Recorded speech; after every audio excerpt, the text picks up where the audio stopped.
کوفے میں ایک سید زادہ فوت ہو گیا۔ جنازہ میں کوفہ کے بڑے بڑے لوگ موجود تھے، سب ساتھ چل رہے تھے کہ اچانک جنازہ رک گیا۔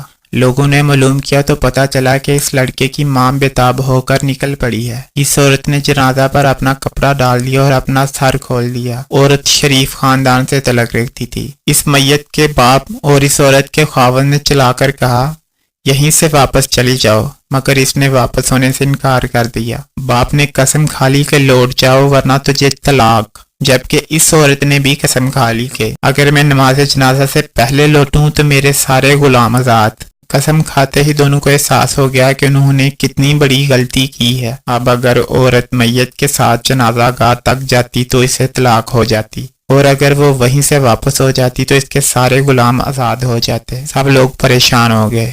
انہوں نے وہاں موجود بڑے بڑے علماء سے درخواست کی کہ اس مسئلے کا کوئی حل بتائیں، لیکن سب نے کہا کہ ایک صورت تو ضرور پوری کرنا پڑے گی۔ مجمع میں سے کسی نے اس وقت ایک عالم سے ساری صورتحال بیان کی۔ انہوں نے میت کے پاس آ کر پوچھا کہ قسم کس کس طرح کھائی گئی ہے۔ چنانچہ میت کے باپ اور ماں نے اپنی اپنی قسم بتائی۔